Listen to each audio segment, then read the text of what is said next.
I had been planning a solo camping trip for months. Work had been killing me lately, and my head felt like it was always spinning from one meeting to the next, one deadline to another. I needed to get away from everything, the noise, the lights, the people, and just be somewhere quiet for a while.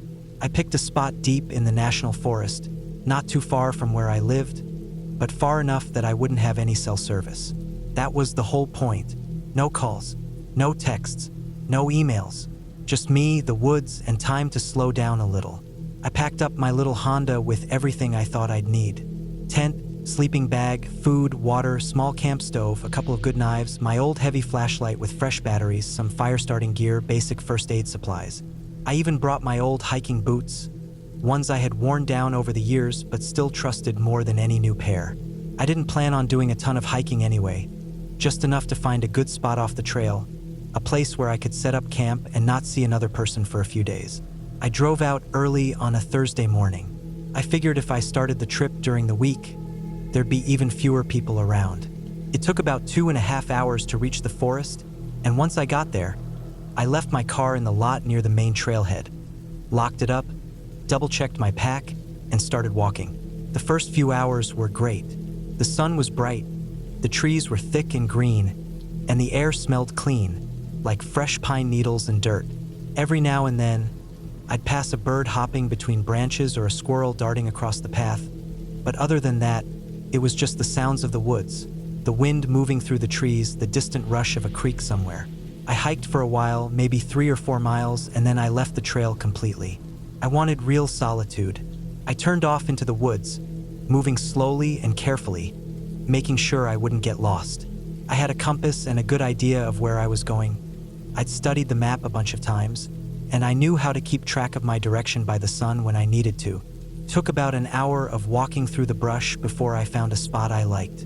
It was a small clearing surrounded by tall pines and thick bushes, with a soft patch of ground where the moss grew thick. Nearby, maybe 30 or 40 yards away, there was a small, rocky stream, perfect for water if I needed to filter some. I set up my tent right in the center of the clearing, took my time hammering in the stakes, making sure it was all tight and secure. I laid out my sleeping bag inside and stacked my food in a bear-proof container a good distance away, just like I'd been taught. After that, I spent some time gathering firewood from the ground around the clearing, only dead wood, stuff that snapped easily, and built up a small fire pit with rocks I found nearby. The sun started to dip low in the sky while I worked. Everything turned a deeper gold color, shadows stretching longer between the trees. I lit a fire once it got close to dark, cooking a simple meal of canned chili and some bread I'd packed. Sitting there by the fire, spooning hot food into my mouth, I finally started to feel that calmness I'd been looking for. No buzzing phone, no cars, no voices, just the crackling fire and the steady background noise of crickets and wind. That first night was peaceful, a little cold once the fire burned down, but my sleeping bag kept me warm enough.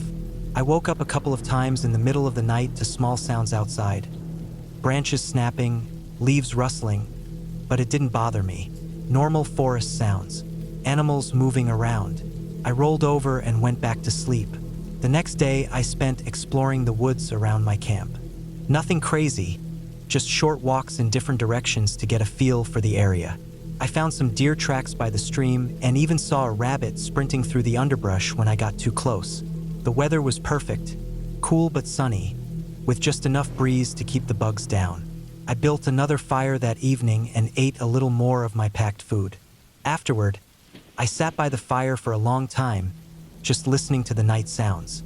The stars overhead were so clear, so much brighter than they ever looked back in town. It was one of those moments where everything feels right, like you're exactly where you're supposed to be. The trouble didn't start until the 3rd day. It was little things at first. I woke up in the morning to find my food container had been dragged a few feet from where I left it. At first, I figured it was just an animal, a raccoon or something, even though the container was pretty heavy and sealed tight. Still, I didn't think much about it. I moved it back and weighed it down with some heavier rocks, just to be safe. Later that day, while I was walking down by the stream to refill my water bottles, I found something else, a footprint. At least that's what it looked like. It wasn't a boot print, and it didn't look like any animal I knew. It was bare, wide, and a little long like a human foot, except it wasn't right. The toes looked too spread out, and the heel was deeper in the mud than the rest of it, like whoever made it was carrying a lot of weight. I crouched there for a long time, staring at that print. Maybe it was a trick of the mud, I told myself. Maybe an animal had stepped weird and made it look like a foot. But deep down, it made my stomach tighten. I didn't see anything else strange that day, but I couldn't shake the feeling that someone had been near my camp. That night, I didn't sleep well. I kept waking up, straining my ears to hear past the crackle of the dying fire. Once, I thought I heard something heavy moving through the trees, slow and deliberate, not the quick, darting steps of a small animal. Something big, something careful. I stayed zipped in my tent, my knife close at hand, heart thudding so hard I could hear it in my ears. But nothing ever came into the clearing. Eventually, near dawn, I must have dozed off from sheer exhaustion. When I woke up, I knew I had to leave. The woods didn't feel safe anymore. That sense of peace I'd found was gone, replaced by a crawling feeling on the back of my neck like I was being watched. I packed up camp quickly, stuffing everything into my pack without much care, just wanting to get moving. I stamped out the fire, hoisted the pack onto my shoulders, and set out back toward the trail. The forest felt different as I walked.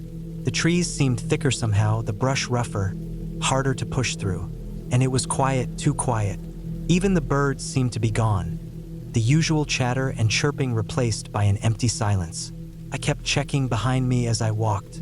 Couldn't help it. Every few minutes, I'd glance over my shoulder, half expecting to see someone or something moving through the trees behind me. But there was nothing there, just endless rows of dark trunks and thick green brush. After about an hour of hard walking, I realized I wasn't where I thought I should be. I should have hit the trail by then. I was sure of it. I'd been careful on the way in, marking a few trees with scratches from my knife, stacking small piles of rocks at turns to find my way back. But now, none of it looked familiar. I couldn't find any of my marks. I turned in a slow circle, scanning the trees, the ground, the sky. Everything looked the same, thick, endless forest stretching in every direction. Panic started to creep up in my chest. I forced it down, told myself to stay calm. I still had my compass. I could use the sun, too.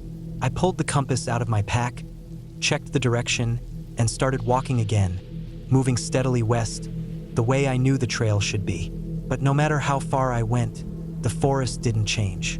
Worse, I started noticing things. A broken branch here that looked like it had been twisted, not snapped.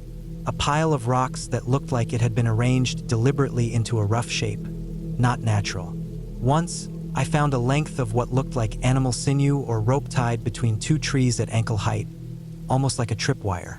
I stepped over it carefully, heart hammering. I didn't know who had put it there, and I didn't want to find out. The sun was dropping low by then, and I knew I couldn't afford to keep moving after dark. I found a spot against a big, thick tree and crouched there, too afraid to set up my tent, too afraid to light a fire. I ate a little dry food from my pack, drank some water, and waited, straining my ears for any sound. The woods stayed silent around me, but I didn't feel alone. Somewhere, deep between the trees, I thought I heard something. A slow, rhythmic sound, like breathing, or maybe the faint shuffle of feet moving carefully over the forest floor. I didn't sleep at all that night. As soon as the first gray light started creeping through the trees, I got up and started moving again. I didn't care about direction anymore. I just wanted to find a road, a trail, anything. I pushed through thick brush, tore my clothes on brambles, slipped and fell more times than I could count. Hours passed. Midday came and went. My water was running low, my legs felt like lead, and my hands were scraped raw from grabbing branches and rocks to steady myself. I stumbled into a shallow ravine, climbed out, pushed on. I lost track of time, of distance. Felt like the forest went on forever. Then up ahead I saw something, a clearing. I stumbled toward it, heart pounding, and found an old logging road. It was rough and overgrown, but it was something. Civilization. I followed it, walking faster now despite the aches and thirst. I must have walked enough. I had been planning the solo camping trip for months. I needed a break from everything, the constant noise, the screens, the same boring faces at work. I wanted to be somewhere real, somewhere I could hear myself think. So when Friday afternoon came, I packed up my truck with my tent, my sleeping bag, a cooler full of food, and my camping gear. I even bought a new camp stove the night before. I felt ready for anything. The place I picked was a state forest about 4 hours away. Not a lot of people camp there. It's mostly hunters and hardcore backpackers. No electric hookups, no bathrooms. Just woods, rivers, and long dirt trails. Exactly what I needed. The drive was quiet. I rolled the windows down and let the warm May air come in. The trees were just getting their full leaves back, and the world smelled alive again after winter. I stopped once for gas at a little station that looked like it hadn't changed since 1975. Bought a coffee that tasted like burned wood, and kept going. By the time I turned off onto the gravel forest road, the sun was low and orange. The road was rough and narrow, with thick woods crowding both sides. Every so often, a rabbit or a raccoon would dart across, and I had to slow down. About 6 miles in, I found a clearing I had picked out on the map. Near a little creek, flat ground, good spot for a tent. No one else was around. Not a sound except the wind through the trees and the creek gurgling somewhere close. I got out, stretched, and started setting up camp. I had my tent up in about 20 minutes. I stacked some dry wood for a fire later. I set my cooler in the shade and cracked a beer. I was proud of myself. Everything felt perfect, like I'd finally done something right. Night came fast. I cooked some hot dogs over the little fire and sat on a folding chair, watching the stars come out. Felt good to be away from everything. No cars, no voices, no buzzing lights. Just the night, the fire, and me. When the fire started to die down, I crawled into my tent. I zipped up the door and slipped into my sleeping bag. It was cool but not cold, just enough to make the bag feel cozy. I left the rainfly off the tent so I could see the stars through the mesh. It was beautiful. I must have fallen asleep quick because the next thing I knew, I was waking up in the dark. I didn't know why at first. I just had that feeling, that deep feeling that something wasn't right. I lay there, perfectly still, listening. First, all I could hear was the creek. Then I heard something else, sticks snapping, not far off. Deer? I told myself. Probably a deer. But it didn't sound like a deer. It wasn't that careful, delicate stepping that deer do. It was heavier, slower. It almost sounded like a person walking through the woods, breaking sticks without caring how much noise they made. I sat up, my heart beating faster now. My mind was racing. No one should be out here. I was miles from the nearest house. The parking area was back 6 miles of dirt road. I hadn't seen a single other vehicle out here. I reached for my flashlight and clicked it on. The tent glowed weakly. I thought about getting out to look around, but something held me back. Maybe it was nothing. Maybe it was a big raccoon or a bear. But the noise kept going. Crunch, snap, closer. I stayed sitting there, flashlight in my lap, listening harder than I ever had. My breathing sounded too loud. I tried to make it quieter. Then the noises stopped. Completely. I waited. 5 minutes. 10 minutes. Nothing. Eventually, I convinced myself it had moved off. I told myself it had been an animal. I lay back down, but I didn't sleep easy. Every little noise made me jerk awake again. Felt like the night stretched forever. Finally, the light started to come back, pale gray through the trees. I unzipped the tent and stepped out. The woods looked normal, peaceful, even like nothing had happened. I made a fire and cooked some coffee. Instant stuff, but it tasted amazing after that night. I sat there drinking it, staring at the trees, trying to convince myself I'd imagined it. Lack of sleep, too much beer, overactive imagination, whatever. I decided to stay another night anyway. I didn't drive all this way to chicken out over a few snap sticks. All day I stayed near camp. I fished a little in the creek, caught a few tiny ones and threw them back. I read some of a paperback I'd brought. I even took a nap in the sun. It was peaceful, almost enough to make me forget the night before. Almost When the sun started to dip again, I built up the fire bigger this time. I figured more light might keep anything away, animal or otherwise. I cooked a better dinner, some canned chili heated over the fire. It filled me up and made me feel safer, somehow. I stayed by the fire until almost midnight, feeding it, watching the flames. I didn't want to go inside the tent. I didn't want to feel trapped again. Finally, though, my eyes were too heavy to fight it. I kicked dirt over the fire until it was mostly out, crawled into the tent, and zipped it shut. Again, I left the rainfly off. I wanted to be able to see just in case. It was harder to sleep this time. Every little noise outside made my skin crawl. I kept telling myself I was being stupid. I kept telling myself there was nothing out there but woods and animals. But somewhere deep down, I didn't believe it. I must have dozed off because I woke again with a start. I didn't know what time it was. It was still dark, darker than before. No moon. And there it was again, the noise. Crunch, snap, closer. This time I grabbed my flashlight right away. I sat up, heart hammering so loud I thought whatever was out there could hear it. I clicked on the flashlight, aiming it out through the mesh of the tent. Nothing, but the noises kept going. It was definitely closer, moving slow like it was trying to be quiet but not doing a very good job. I wanted to yell. I wanted to say, "Hey, who's there?" But something about the way the hair stood up on my arms stopped me. I knew somehow that it wouldn't be a good idea to call out. I slipped out of my sleeping bag and crouched low. I needed to make a decision. Stay in the tent? Get to the truck? The truck was about 50 yards away, parked back near the tree line where the ground was flatter. If I ran, I might make it. If I stayed, I might not. I decided to move. I unzipped the tent as slow and quiet as I could. Every inch of the zipper sounded like it was screaming. I froze halfway, listening. The crunching was closer. I could almost feel it. I slipped out of the tent and onto the cold ground. I crouched low and killed the flashlight. I needed to move fast, but I couldn't make noise. Step, step, step. The noises were to my right, maybe 20 yards off. I stayed low and crept toward the truck, heart beating so hard I thought it would burst. Halfway there, I heard a different sound, a sort of grunt, low and human sounding. Not a deer, not a bear. Someone was out here. I moved faster. When I reached the truck, I yanked the door open and threw myself inside. I slammed the lock button down.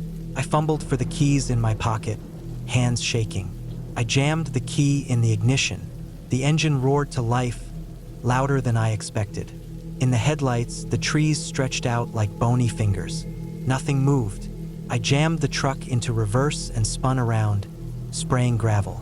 I didn't care if I tore the bumper off. I just needed to get out of there. I hit the main forest road and didn't slow down. I barreled over potholes, scraping the undercarriage. I didn't care. I just kept driving. About 2 miles down the road, I slowed enough to breathe. I checked the mirrors, half expecting to see someone chasing me. Nothing. I didn't stop driving until I hit a gas station 2 towns away. Bright lights, people, civilization. I sat there in the parking lot for almost an hour, just breathing, trying to calm down. I thought about going to the cops, but what would I even say? Somebody walked around my camp at night? No crime, no proof. Just my word against nothing. So I got a hotel room that night. I locked the door, wedged a chair under the handle, and kept the TV on. The next morning, when the sun was fully up and the coffee had kicked in, I thought about going back to get my gear. Tent, cooler, all of it was still back there. But I didn't. I left it. It wasn't worth it. I don't camp alone anymore. Not ever. And I never, ever leave the rain fly off again. I still remember that camping trip like it just happened yesterday. It was supposed to be a simple weekend getaway. Nothing fancy. Just me and my roommates getting away from the city noise for a couple of nights. There were 4 of us, me, Chris, Dave, and Ryan. We had talked about doing it for weeks but kept putting it off because of work, school, and life getting in the way. Finally, one Friday afternoon in early fall, we packed up my old SUV with all the gear we thought we'd need and hit the road. The plan was simple. Drive out to a spot Chris had heard about through a friend. It was supposed to be a little out of the way, not a real campground with bathrooms and grills, just a clearing deep in the woods off some dirt roads where you could pitch a tent and have a fire. We wanted quiet. We wanted isolation. We wanted to sit around a fire drinking cheap beer, laughing, and forgetting about everything waiting for us back in the real world. Took us about 3 hours to get there. The paved roads turned to gravel, the gravel turned to dirt, and finally we were bouncing around on a trail that barely looked like anyone had driven on it before. Trees crowded in close on both sides, and there were points where the branches scraped against the sides of the car like fingernails on a chalkboard. We kept going though. We were committed. After what felt like forever, the trail opened up into a small clearing surrounded by thick woods. It wasn't big, maybe enough room for 2 or 3 tents if you didn't mind being close, but it was perfect for us. The air smelled like pine needles and damp earth. There wasn't a single other soul around. No cars, no distant sounds of other campers. Nothing but the wind moving through the trees and the occasional bird call. It was everything we'd hoped for. We set up camp quickly. We had one big 6-person tent we'd all pile into. We weren't too worried about comfort. We threw down a few sleeping bags and pads inside, set up a fire ring with some rocks we found lying around, and started gathering wood. It wasn't long before we had a good fire going. The sun started dropping behind the trees, and the woods grew darker and cooler. That night was great. We sat around the fire, passing around beers, roasting hot dogs on sticks, and telling stupid stories. The stars overhead were incredible. I hadn't seen the sky that clearly in years. No city lights to wash them out. Just an endless stretch of stars blinking above the black treetops. By the time we decided to crash, it was late. Maybe midnight or a little after. We killed the fire, zipped up the tent, and climbed into our sleeping bags. I remember feeling completely content. Tired from the drive and the beer and the fresh air. Happy to be away from everything for a little while. I don't know how long I was asleep when I first heard it. First, I thought I was dreaming. A soft scratching sound, faint but steady. It was like something brushing against the fabric of the tent. I shifted in my sleeping bag and opened my eyes. The inside of the tent was dimly lit by the moon, and I could make out the shapes of my roommates around me. I wasn't the only one awake. I could see Chris sitting up, his head cocked to one side, listening. Dave and Ryan were lying still, but from the way they were breathing, I could tell they were awake too. The scratching sound continued. It wasn't loud. It wasn't frantic. It was slow, deliberate, like someone was dragging their fingers or maybe a stick along the side of the tent, moving around it in a circle. It would start on one side, move slowly around us, and fade away as it circled to the back. Then it would start again, round and round. I lay there, heart pounding a little harder now, trying to make sense of it. My brain scrambled for logical explanations.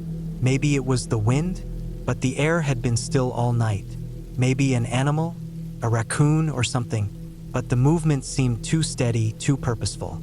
It didn't feel random like an animal sniffing around. It felt intentional. For a moment, I considered waking everyone up, turning on a flashlight, making noise, but a bigger part of me didn't want to draw attention to myself. I figured if it was something harmless, it would go away. And if it wasn't, well, I didn't want to open the tent and find out. So I closed my eyes and tried to go back to sleep. It wasn't easy. I lay there for what felt like hours, listening to that slow, scraping sound making its way around and around our tent. Every now and then it would stop and I'd think it was over. Then it would start again, making the hair on the back of my neck stand up. Eventually, though, the exhaustion won out. Sometime after the sound stopped, or maybe even while they were still going, I drifted back into a restless sleep. Morning came like a slap to the face. The sun was already high, shining through the tent walls and making it uncomfortably warm inside. One by one, we woke up, groggy and stiff from sleeping on the hard ground. Nobody said much at first. We shuffled around, stepping outside to stretch and start getting a fire going for coffee. That's when we saw them. Footprints. At first, it didn't register. I was kicking some dirt around, trying to find a good spot to sit, when I noticed them, clear as day in the soft dirt around the tent. Human footprints. barely disturbed. They circled the tent in a wide, deliberate path. Once, twice, maybe more. It was hard to tell how many times the person had gone around, but it was obvious they had. The prints weren't ours. We had all worn boots or sneakers the day before.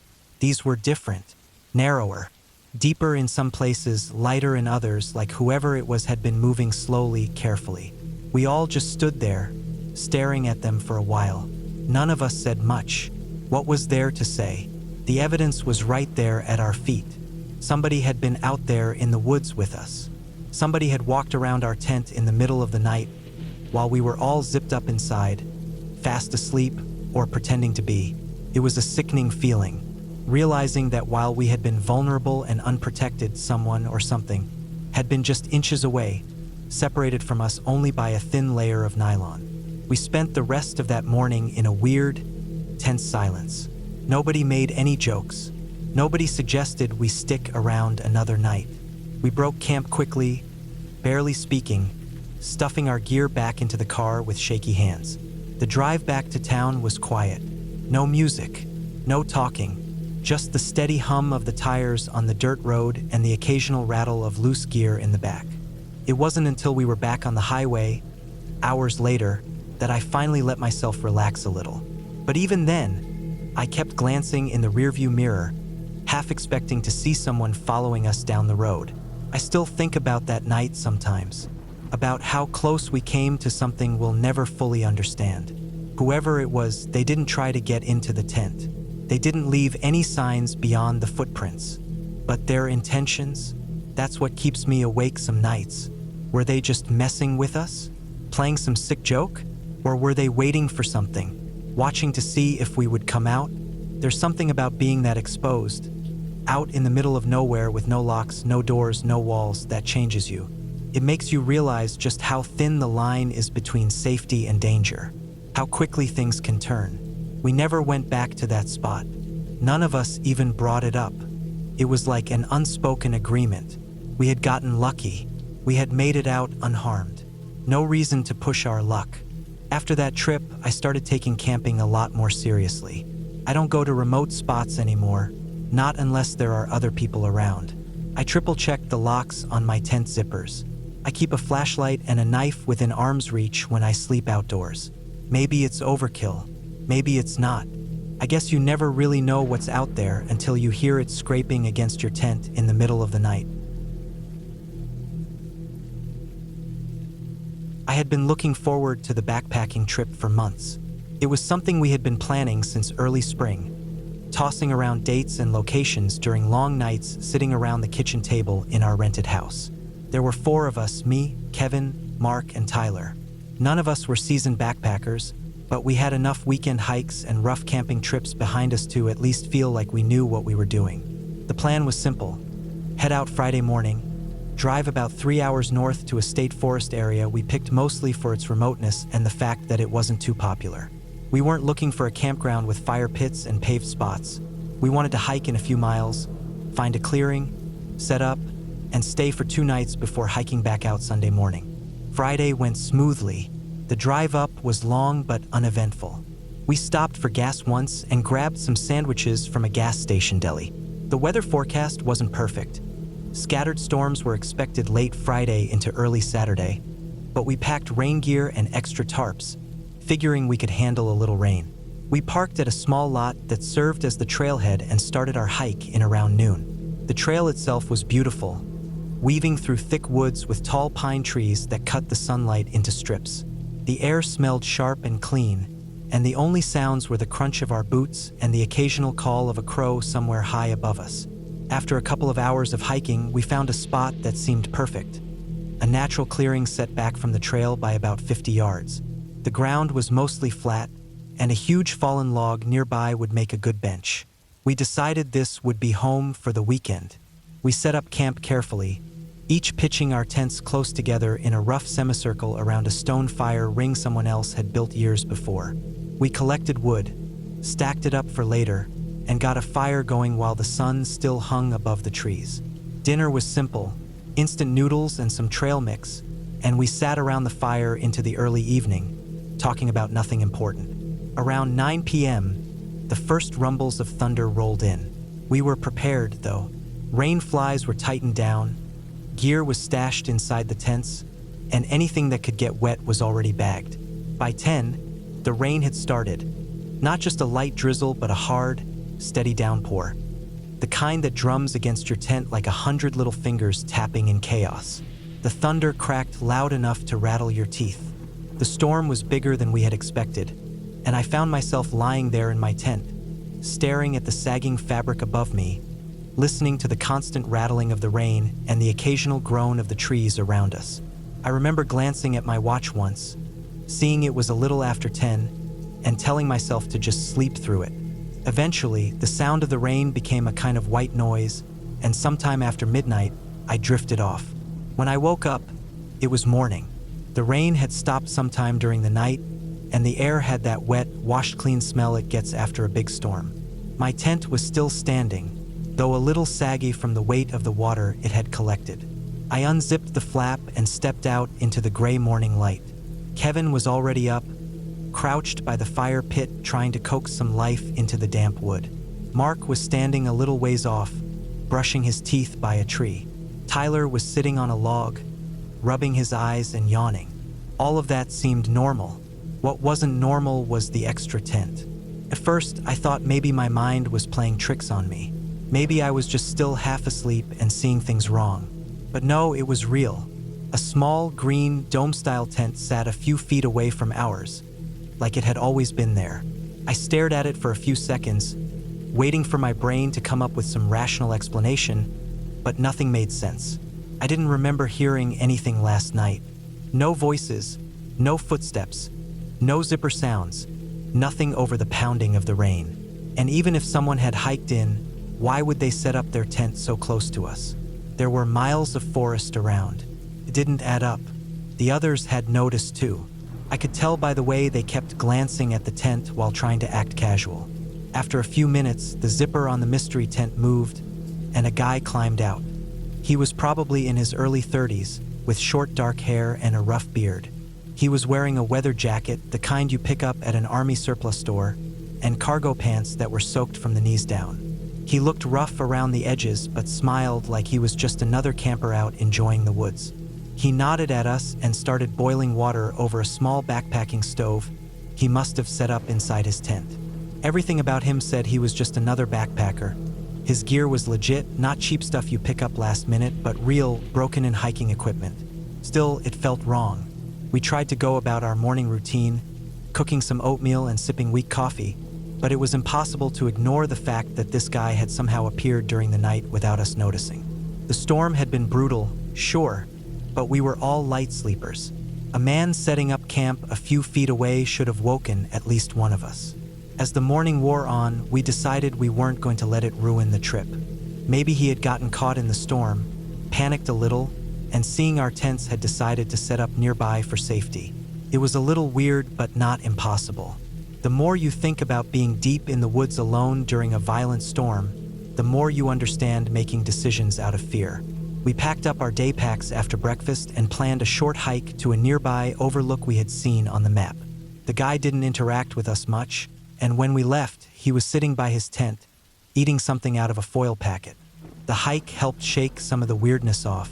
The trail was muddy in spots, but the air was cool and fresh, and the forest was alive with birds again. We spent a few hours hiking to the overlook and back, laughing and talking like normal. When we got back to camp, the guy's tent was still there, but he wasn't. His gear was zipped up inside, and there was no sign of him nearby. We cooked dinner, still feeling a little unsettled but trying not to let it show. When darkness started creeping back into the woods, we built up the fire as big as we could, adding damp logs that hissed and steamed as they burned. We sat around it, letting the heat and light make the world feel smaller and safer. That night, I slept lighter. Every crack of a branch or distant hoot of an owl snapped me awake. I lay in my sleeping bag, staring at the ceiling of my tent, heart hammering in my chest, ears straining for any sound that didn't belong. Nothing happened. Morning came gray and cold, but peaceful. The guy was gone. His tent, his stove, his gear, everything was gone. No sign of packing up, no footprints, nothing. It was like he had never been there. We stood around where his tent had been, looking at the flattened grass. There were no drag marks, no signs of a struggle, but there also weren't the normal scuff marks you'd expect from someone hurriedly packing up wet gear. It didn't make sense. We packed up ourselves not long after that. None of us said much. The hike out was quiet, the mood heavy. Every sound in the woods seemed sharper, every shadow longer.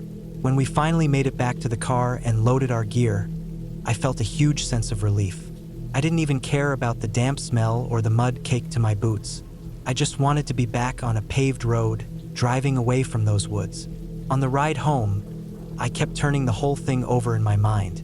Maybe he had been some ultralight backpacker, someone used to traveling fast and quiet through the woods. Maybe he had gotten caught by the storm and thought safety in numbers was better than being alone. Or maybe he hadn't been caught in the storm at all. Maybe he had been out there watching, waiting. Maybe he wasn't caught off guard by the weather, but had known exactly what he was doing the whole time. It wasn't until later, at home, when I dumped my backpack onto my bed, that I found something that made my blood run cold. At the very bottom of my pack, under my spare clothes and extra food, was a small, folded scrap of paper. No name, no writing, just a weird, jagged symbol drawn in black marker. It looked like some kind of rune or brand, something you didn't want to be marked with. None of us talked about it after that trip. Not seriously. A few jokes here and there, sure, nervous laughs, half-hearted shrugs. But deep down, I think we all knew we had gotten lucky. He could have done anything to us out there, and nobody would have ever found us. I wasn't really planning to go camping that weekend. None of us were. It just kind of happened, one of those last-minute decisions that feels like a great idea at the time. And even though we didn't put much planning into it, we figured it was better to just go and figure things out along the way. It was me, my brother, and his roommate. We had all been sitting around that Saturday afternoon with nothing better to do. The weather was decent, and we figured, why not just head out for the night, find a spot in the woods not too far from town and camp out? We tossed some gear together in a hurry. A couple tents, some sleeping bags, a cooler with some food and beers, a little camp stove, and a few other essentials. My brother always kept his pistol with him when we camped. Not because we were paranoid or anything, but just because it made him feel better. Better to have it and not need it than the other way around, he always said. I didn't really think much about it. Out there, you were more likely to get harassed by raccoons than anything worse.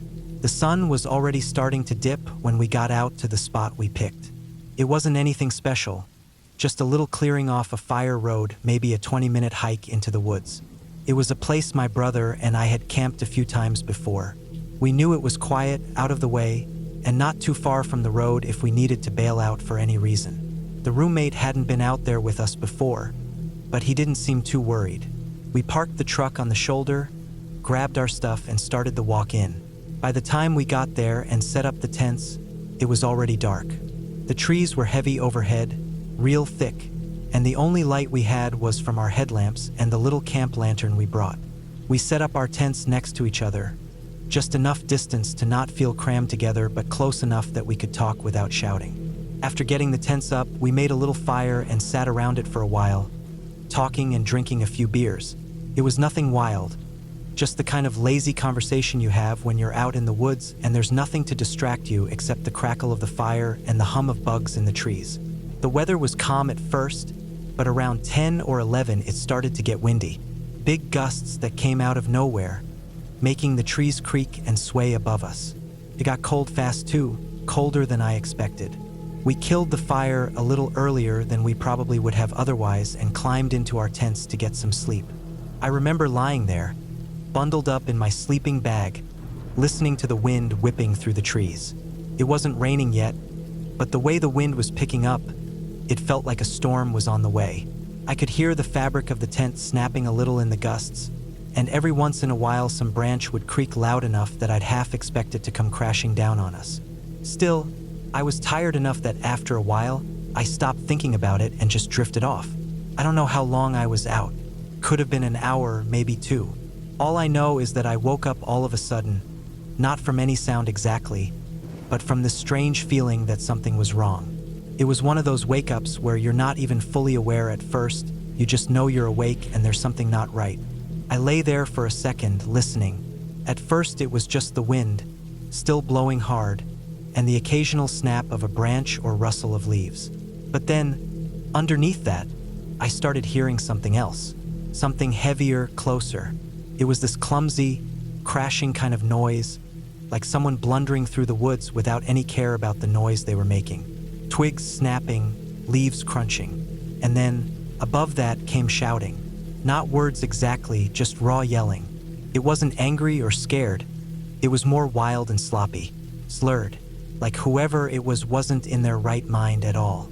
I could tell they weren't far off either, maybe just a few dozen yards away, coming closer. I sat up in my sleeping bag, heart thudding. I could hear the guy clearly now, stomping around, shouting nonsense, banging into things. I could see the shape of my brother's tent next to mine, could see the faint shadows moving inside where he and his roommate were waking up too. I didn't say anything. None of us did. We just lay there listening, hearts pounding. The guy was getting closer, stumbling, crashing through the undergrowth. And then there was a new sound, a metallic clanking, like he was carrying something metal and dragging it along behind him. It was terrifying in this very real way, not because it felt supernatural or anything like that, but because it was human and unpredictable. Out there in the dark, in the middle of nowhere, there wasn't anyone else around to help. If this guy decided to start tearing into tents or swinging whatever he was carrying, we'd be in real trouble. The sounds got louder. He was practically at the edge of our little clearing now. I could hear him muttering, cursing, shouting random things that didn't make any sense. It was clear he was out of his mind, either high, drunk, or both. I could hear my brother moving in his tent. The sound of a zipper, the soft metallic click of him chambering around in his pistol. No words, just the sound, deliberate and clear. I didn't have a gun. Neither did the roommate. All I had was a pocket knife buried somewhere at the bottom of my backpack. Useless.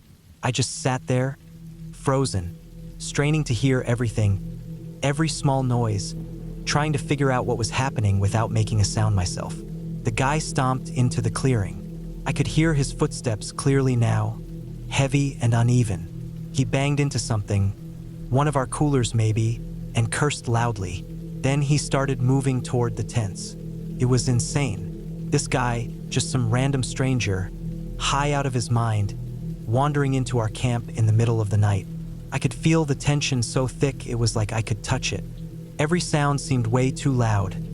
Every crinkle of a sleeping bag, every breath. Then, after a moment of terrible silence, I heard my brother make a low, steady noise. Not words, just a warning sound. And then the click of the pistol again, louder this time. The guy must have understood, somehow, because after a few seconds he stumbled backward. I heard him trip and fall over something, maybe a log or a rock, and then scramble up again, still cursing and muttering. He started moving away from the tents, back into the trees. It was quiet again for a minute, just the wind and the heavy pounding of my own heart. I was still sitting up, too scared to lie back down. Every little sound outside made me flinch. I didn't dare turn on a flashlight. I didn't dare unzip the tent and look out.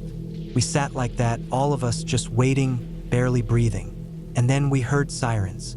Faint at first, way off in the distance, carried on the wind, but getting louder. I didn't even know anyone could have called the cops. Maybe someone had heard the guy earlier, screaming and crashing through the woods. Maybe someone else camping nearby had a phone with service. It didn't matter. All that mattered was that they were coming. The sirens got closer, then stopped abruptly. We couldn't see anything from inside the tents, but we could hear the crunch of boots on the gravel fire road, voices shouting commands. And then, closer to us, another voice yelling back. The guy's voice, hoarse and wild, arguing, protesting. And then the sound of tasers, that sharp, distinctive crackle, and the guy screaming in surprise and pain, then hitting the ground hard with a loud thump. After that, it got real quiet again. We didn't move. We didn't unzip the tents. We just waited. After a few minutes, there were more sounds of people moving around. The cops talking to each other, their voices low and serious. The The sound of someone being hauled up off the ground, handcuffs clicking, footsteps fading away back toward the road. Eventually, the lights from their flashlights disappeared, and the sounds died away completely. Just the wind in the trees again, and the normal night sounds creeping back in, like nothing had happened at all. I think we all eventually drifted back to sleep after that, but it wasn't good sleep. It was that light, jittery sleep where you wake up at every little sound, every little creak of the trees or rustle of leaves. My muscles were stiff and sore the next morning from sleeping so tense. When the sun came up, we crawled out of our tents and looked around. The campsite was a mess. The cooler had been knocked over. A couple of beers had rolled out and were lying in the dirt. There were footprints all over the place, big scuffed up marks where the guy had staggered around. We didn't say much, just packed up our stuff a little faster than usual, loaded up our backpacks, and made the hike back to the truck in silence. When we got back to town and stopped for breakfast at a little diner, we finally let ourselves laugh about it a little. Not because it was funny exactly, but because it was over, because it hadn't ended worse. We figured the guy must have been really messed up on something, wandering out there alone, carrying some metal pole, screaming at the trees. Lucky for everyone that the cops got to him when they did, and not us. Stuck with me, though, longer than I thought it would. Even now, when I think about camping, I think about that night. About how fast a quiet, peaceful night in the woods can turn into something else completely.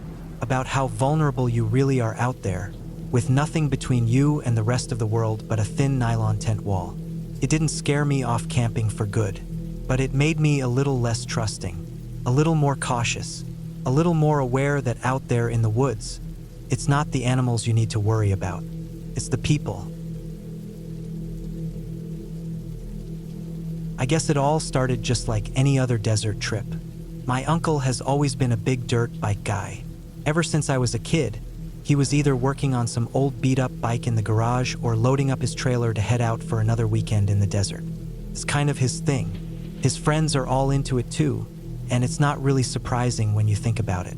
Where we live, there's not a whole lot else to do unless you like spending your time roasting under the sun or driving way out past the city limits to kick up some dirt. That weekend wasn't any different. Uncle Mike, his two buddies, Rick and Jeff, and me were heading out. We packed up late Friday afternoon, loaded the trailer with the bikes, the chairs, coolers full of beer and water, and tossed in the generator because the desert gets real dark once the sun goes down. Everything you need for a couple days of riding, sitting around a fire, and getting away from regular life. The place we were heading to was nothing fancy. Just one of those spots out in the middle of nowhere you kind of have to know about. No paved roads or signs pointing the way, just dirt paths cutting through the brush, the kind you can miss if you blink while you're driving. But Uncle Mike had been going out there for years. We knew where we were headed, no doubt about that. We got there right as the sun was setting. The desert has this way of lighting up right before the sun goes down, all orange and red, making the dirt and rocks glow. It's a whole different world out there compared to the city. No sounds but the wind and the crackle of tires rolling over dry ground. We pulled up to this little flat clearing surrounded by low bushes and rocks. No other campers in sight. Perfect. We spent that first evening setting everything up. Rolled the bikes down the ramp, pulled out the chairs, got the fire pit built. Uncle Mike got the generator running for some light while we cooked up some burgers and cracked open a few beers. Nothing crazy, just a normal night. We didn't even stay up that late, maybe till 10 or 11. After a long week of work and a few beers in the belly, sleep comes easy in the desert. The fire burned low, we put it out properly, and one by one we crashed out inside the trailer. It wasn't a big trailer, just enough room for the four of us to spread out with sleeping bags, a little kitchenette tucked into the side, and some cabinets stacked with random junk that always seems to pile up in a camper.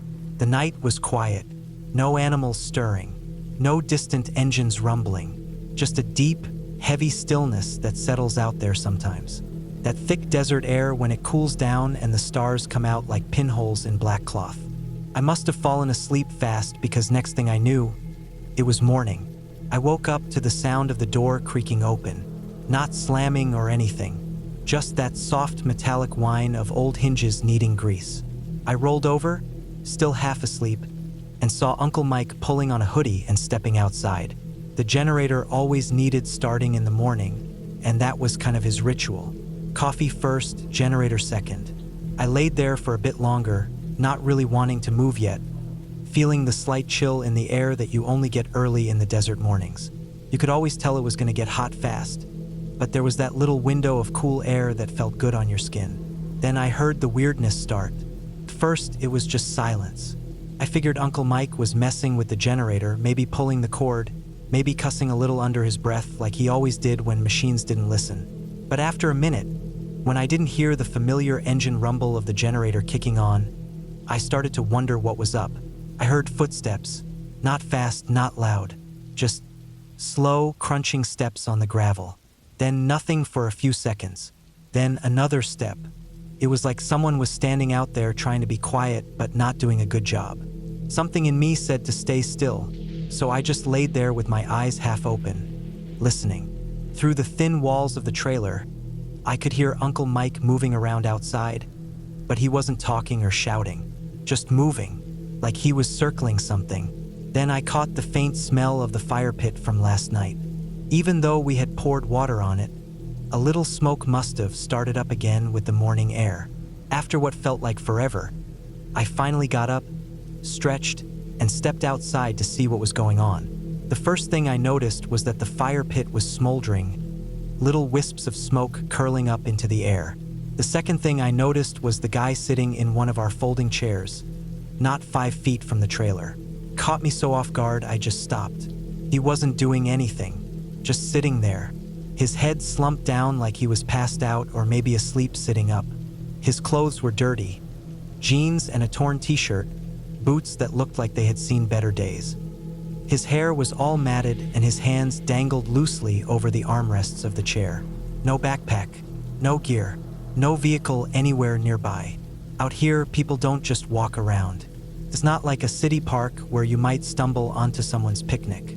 The nearest other campers we knew about were at least a mile away, maybe more. You could see forever in every direction, and there was nothing out there but dry earth and scrub brush. Uncle Mike stood a few feet away from the guy, arms crossed, not saying anything. I glanced around, half expecting to see a dirt bike or a quad parked nearby, but there was nothing. Just our trailer, our chairs, our fire pit, and this random dude sitting there like he belonged. Rick and Jeff came out of the trailer a few minutes later, rubbing sleep out of their eyes. Rick muttered something about coffee before he froze in place, noticing the guy. Jeff just stared. Nobody knew what to do at first. It's one thing to meet someone on a trail or at a campsite in a normal setting, but when you wake up and find a stranger parked in your chair with no explanation, your brain doesn't immediately know how to process it. Eventually, Rick nudged the guy's chair a little with his boot. Not hard, just enough to jostle him awake. The guy stirred, blinked up at us like he was trying to remember where he was, and kind of mumbled something none of us caught. He didn't look threatening, more like confused, disoriented, maybe hungover. Uncle Mike kept his distance, but he didn't look too worried anymore. He must have sized the guy up and figured he wasn't going to cause trouble. After a little while, the guy kind of motioned toward the horizon, in the direction of the other camp, and mumbled something about needing a ride. His words were slurred, not like he was high or anything, but definitely like he had been drinking. A lot. I could see the others thinking it over. Nobody really wanted to pile into the truck with some random dude first thing in the morning, but at the same time, we weren't going to leave him out here either. You don't just leave people stranded in the desert. So Uncle Mike and Jeff decided to drive him. Rick and I stayed back at the trailer to keep an eye on things. They loaded the guy into the back seat of the truck and headed off down the dirt path. I watched the dust cloud their tires kicked up fade into the distance. Took a while, maybe half an hour or so before they came back. When they did, they had the full story. Turns out, the guy had been drinking hard at some campsite about 3 miles away from us, part of a bigger group. Somewhere in the middle of the night, way too drunk to think straight, he hopped onto a little golf cart they had brought with them. Some places out here have those. People use them to haul firewood or coolers around short distances. He had driven it off into the desert like an idiot. Didn't tell anybody. Didn't have a flashlight or anything. just headed off into the night, probably thinking he was going somewhere important. He made it a few miles before the cart ran out of gas. Out of his mind and stranded, he just got out and started walking. By sheer dumb luck, he stumbled onto our trailer in the dark. No flashlight, no phone, no anything. Just wandering blind through the desert until he found us. And when they dropped him back off, it wasn't just his camp waiting. The state troopers were there too. Apparently, his friends had freaked out when he disappeared and called it in. They thought he might have wrecked or gotten hurt or worse. Uncle Mike said the troopers didn't seem too mad, mostly just relieved the guy wasn't dead somewhere out there. They thanked them for bringing him back and took over from there. By the time Mike and Jeff got back, the sun was climbing higher and the desert heat was already starting to beat down. We spent the rest of the morning laughing about it, sitting around the half-dead fire pit, sipping coffee, replaying the whole thing like a weird dream you barely believe happened. But it did happen, and the more we thought about it, the more it hit home just how bad it could have gone. If the guy had wandered a little to the left or the right, if he hadn't found our camp, if he had passed out under a bush somewhere, he might have never made it back. The desert doesn't mess around. It might look beautiful at sunrise, but by midday, it's an oven, and without water or shade, people don't last long. We stayed another night just to get our riding in. But that second night, we kept the chairs closer to the trailer. We made sure the fire was completely out before we slept. And Uncle Mike double-checked that the door was locked before crashing out. It wasn't the scariest thing that's ever happened. Not really, but it was unsettling in its own way. The randomness of it, how easily things could go sideways out here, how a guy could just appear out of nowhere and sit down in your camp like some stray dog. And it stuck with me. Even now, whenever I go out to the desert, I find myself looking a little harder into the darkness beyond the firelight, listening a little closer to the sounds outside.